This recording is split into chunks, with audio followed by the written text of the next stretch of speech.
chaque être humain est une histoire unique. Des fragments de joie, de tristesse, de colère, d'amour. Des fragments de vie marqués par des sauts dans le vide et aventures excitantes, ou des échecs douloureux et égarements profonds. Des fragments essentiels, pourtant invisibles à l'œil nu. Qui sont ces inconnus que nous croisons tous les jours ? Quelles sont leurs vies, leurs convictions, leurs messages ? Et s'il suffisait simplement de leur poser la question ?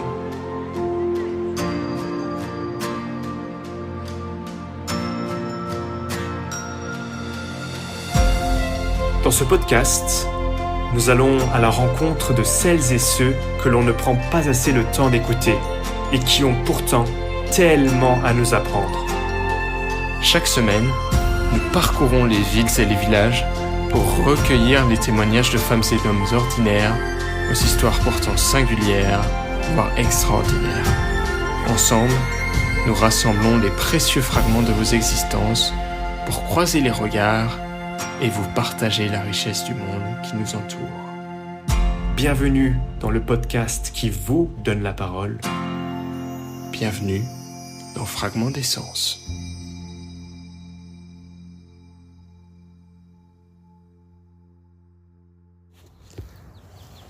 Salut, c'est Florian pour Fragments d'essence. Je vous retrouve aujourd'hui pour mon premier épisode en solo. Je suis actuellement sur les rives du lac du Bourget, plus précisément au niveau du Bourget du lac. On est dimanche matin, le ciel est assez couvert, assez gris, ce qui n'empêche pas la présence de quelques promeneurs que je vais me faire un plaisir d'aller aborder. Le Bourget du lac est situé au nord-ouest de la préfecture de Savoie, Chambéry. C'est une ville touristique, l'hiver comme l'été, et qui est surtout connue grâce à la Maison de Savoie, une famille princière qui aimait séjourner au château des comtes de Savoie, lui-même sur les rives du lac du Bourget. J'ai hâte de voir ce que les gens ici ont à me raconter. Je vous souhaite à tous un excellent épisode. Bonne écoute.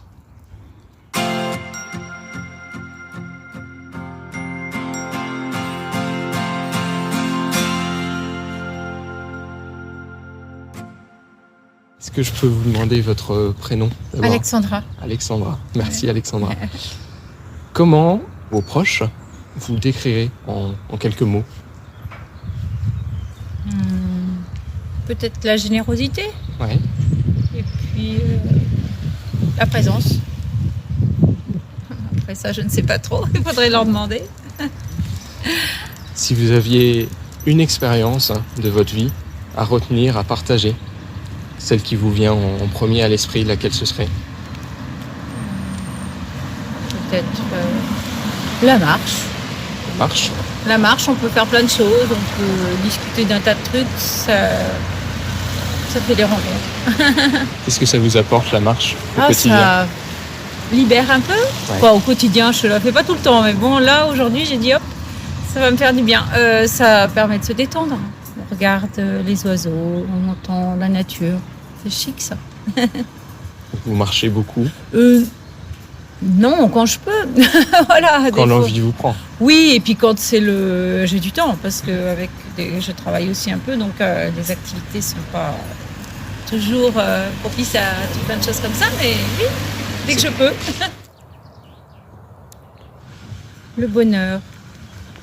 Oh, c'est se sentir bien en famille. Je pense que ça, bon, quand on a une famille, bien avec les autres, la vie sociale, pas forcément un truc de luxe, mais la simplicité aussi peut. Voilà, des petits moments de bonheur tout simples. Un repas partagé, des petits moments vraiment tout doux, quoi. Ou des grandes choses extraordinaires à visiter, mais dans un premier temps, c'est quand même la rencontre, ces petits moments de douceur et de sens, une bonne musique.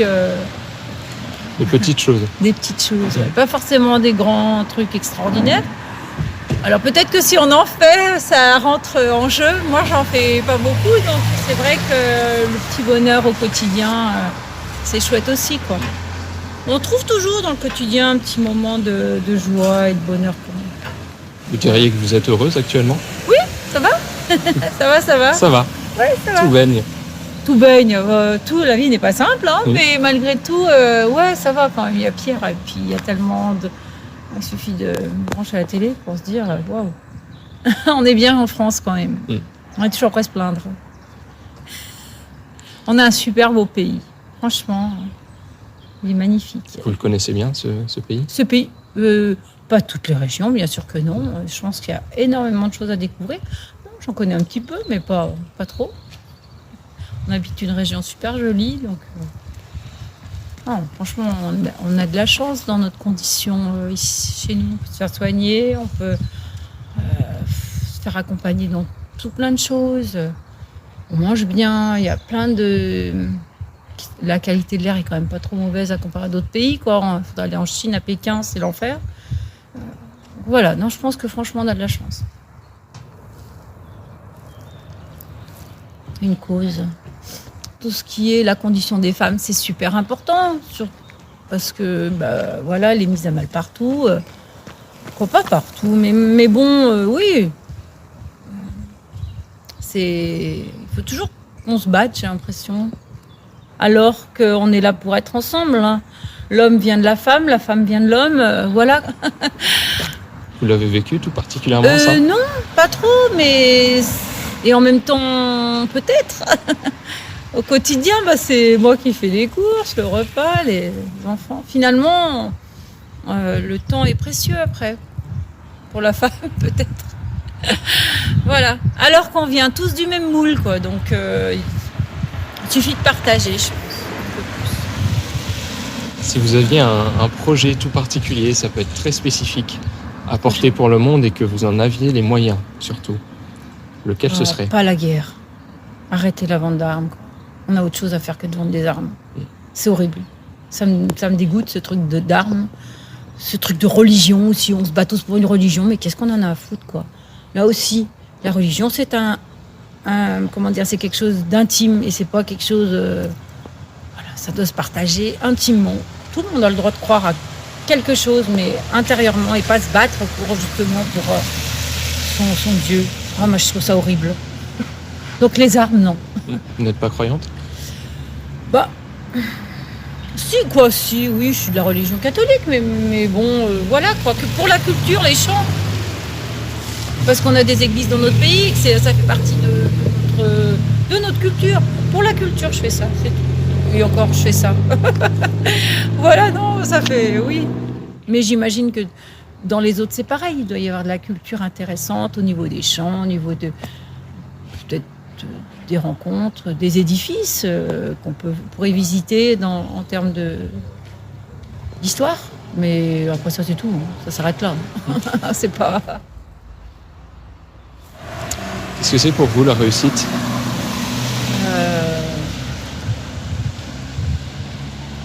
Aujourd'hui, c'est, je pense, quand même avoir une vie sociale. C'est quand même plus sympa que de ne pas en avoir. La réussite, c'est les autres. Ensemble, quoi. Ouais, la vie sociale, parce que le travail, les rencontres, tout ça, je pense que c'est quand même de la bonne entente familiale. Voilà, je pense que ça tourne autour de ça. Comment vous conciliez cette vie sociale avec votre travail? En étant accueillant avec les autres.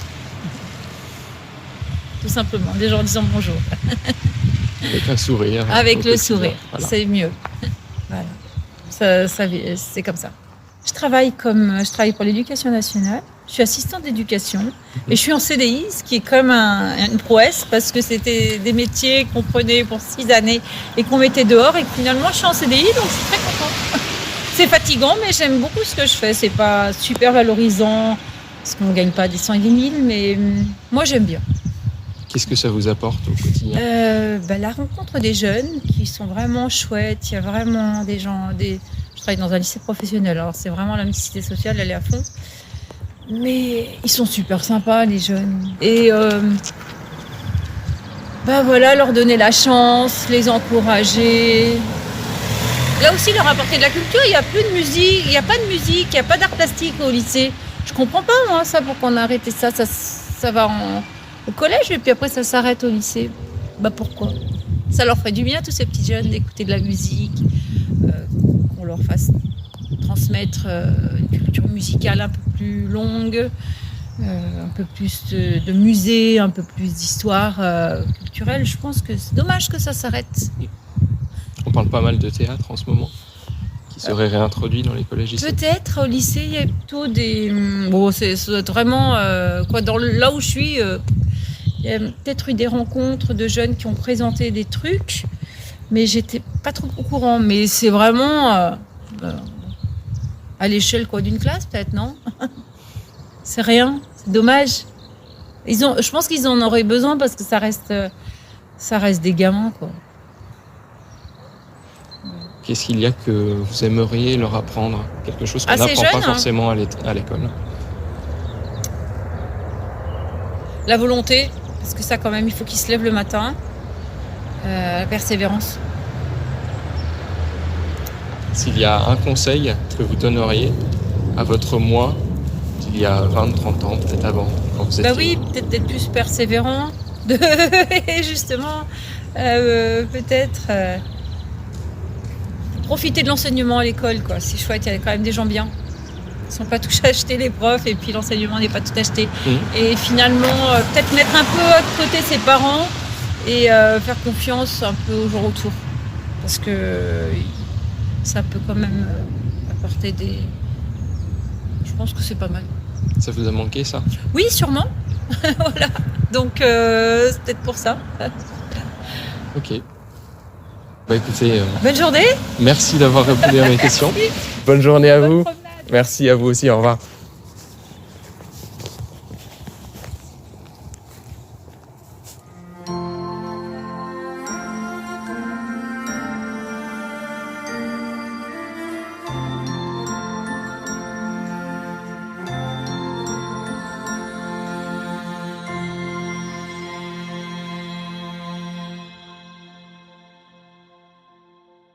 Est-ce que je peux vous demander votre prénom? Merci Jean-Michel. Alors, si vos proches devaient vous décrire en quelques mots, qu'est-ce que ce serait? Têtu. De mauvaise humeur, des fois.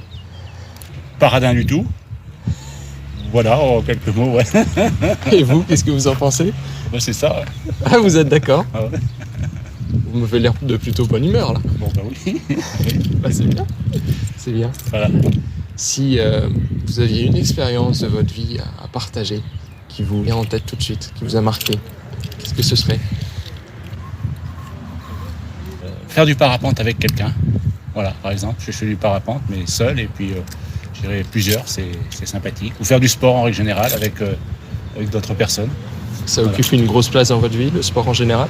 Ça occupe beaucoup moins maintenant, parce que je suis très limité maintenant. Vous étiez sportif professionnel ou c'était Non, je faisais beaucoup de vélo, beaucoup de courses à pied, des choses comme ça. Voilà. Et du parapente, donc. Mais avec l'âge, maintenant, ça devient compliqué. Oh, je vous ai vu courir tout à l'heure, ça a l'air d'aller encore. Ouais, bon, je me fais opérer la fenêtre dans 15 jours, du cœur, mais sinon, j'en profite avant, quoi. Ouais, vous avez encore la forme, ouais. C'est bien. Voilà. Qu'est-ce que c'est le bonheur pour vous? Le bonheur, moi j'habitais à Toulouse jusqu'à il y a 3 ans, maintenant je suis en retraite. Et le bonheur, c'est ça. Le lac. Le lac, les beaux paysages, les panoramas. Voilà, sachant que je suis à la fois ici à Serre-Chevalier, donc moitié-moitié. C'est 2 environnements différents, mais il y en a qui aiment les voyages. Moi j'aime bien me poser quelque part et puis profiter des lieux qui me plaisent. Vous sortez tous les jours pour en profiter? Voilà, oui. Ouais. Et quand je sors pas, j'ai un chien, donc lui il me demande à sortir. Donc, Je vous rappelle qu'il y a une sortie quotidienne. Exactement. 2 sorties quotidiennes. 2 sorties l'exigeant. Voilà. Et la réussite, qu'est-ce que c'est pour vous? C'est le passé. C'est le passé? Oui. Enfin, la réussite professionnelle, c'est le passé maintenant. J'ai fait une croix dessus, j'ai plus d'ambition particulière. La réussite, finalement, pour moi, c'est le bien-être. Voilà. c'est profiter des années qui me restent, je vais dire. Mais j'ai plus d'ambition, je dirais, de gagner de l'argent, de faire des voyages. Faire les voyages, j'aime aimer les voyages, mais de faire des choses que les gens habituellement aiment bien. Voilà. C'est de vivre avec ce que j'ai, tranquillement, et voilà. Vous êtes satisfait de ce que vous avez? Voilà, tout à fait. Vous avez de la famille? Oui. J'ai des petits-enfants, des petites filles, voilà. Que je reçois le plus souvent possible. Et moi, c'est mon plaisir aussi. Voilà. Vous êtes bien entouré. Voilà, c'est ça. C'est bien. Si vous aviez un message à transmettre à la jeune génération, aux gens qui nous écoutent, qu'est-ce que ce serait? D'éviter de courir après l'ambition. C'est ce que je vis actuellement, c'est se satisfaire un petit peu de ce qu'on est. De ne surtout pas faire de dérive dans les moments extrémistes. Que ce soit les intégrismes religieux, les intégristes politiques, les intégristes environnementaux, voilà. Moi, je préfère me situer, et je pense que c'est là où on vit le mieux, c'est au milieu, quoi. Un entre-deux. Voilà, exactement. Et j'ai du mal à supporter tout ce qu'on entend depuis quelques temps, là, depuis 4 ou 5 ans, où les gens se disent mécontents de tout, de rien, etc. Sont contre tout, sont contre tous les projets. Je pense que c'est des gens qui sont frustrés par eux-mêmes et qui vivent mal leur frustration. Voilà. Vous, si vous aviez un projet à porter pour le monde et si vous en aviez les moyens, qu'est-ce que ce serait? C'est que tout se calme un petit peu, quoi. Pour tout vous dire, ma belle-fille est russe. C'est pas facile à vivre pour elle. On ne vit pas en Russie, mais c'est compliqué. Ça fait 3 ans qu'elle n'a pas vu ses parents. C'est assez compliqué tout ça. Difficile à vivre. Voilà. Eh bien, la bonne continuation. Merci à vous aussi. Bonne journée. Au revoir.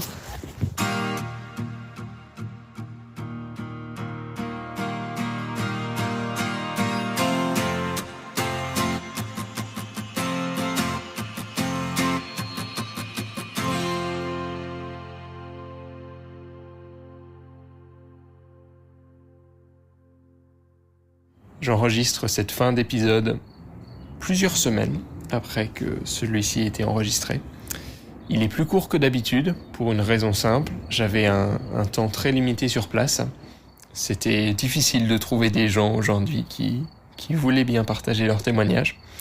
Et donc pour cette raison, ça donne un épisode un petit peu plus court que d'habitude.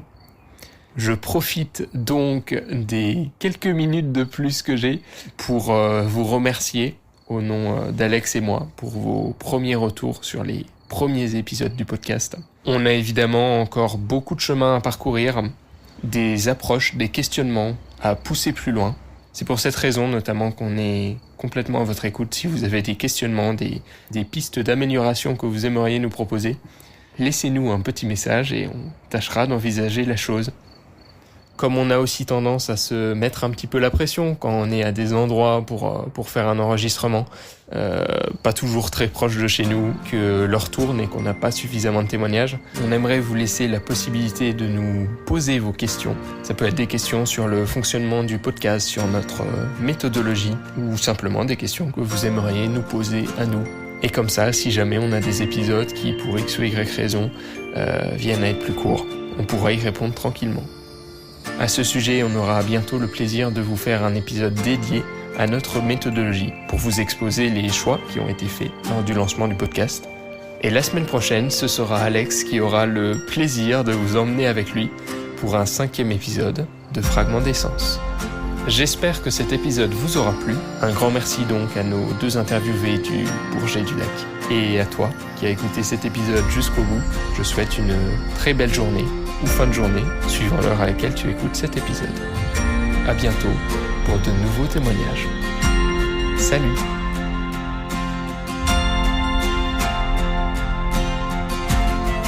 Merci d'avoir écouté cet épisode jusqu'au bout. Si tu l'as apprécié et si tu souhaites nous aider à reconstituer ces fragments d'essence, le mieux c'est de partager le podcast à tes proches. C'est notre meilleure communication et ça aide considérablement notre travail à gagner en visibilité. Tu peux aussi nous donner 5 étoiles sur Spotify ou iTunes et laisser un commentaire pour nous faire part de tes avis et suggestions. N'hésite pas à nous écrire et nous mentionner sur Instagram pour que l'on puisse te repartager. Et enfin, si tu en as l'envie, tu peux faire un don sur Buy Me a Coffee pour couvrir nos dépenses matérielles et nos déplacements. Tous les liens sont en description du podcast. À la semaine prochaine pour un nouvel épisode. Et surtout, n'oublie pas toi aussi de rassembler les précieux fragments de nos existences.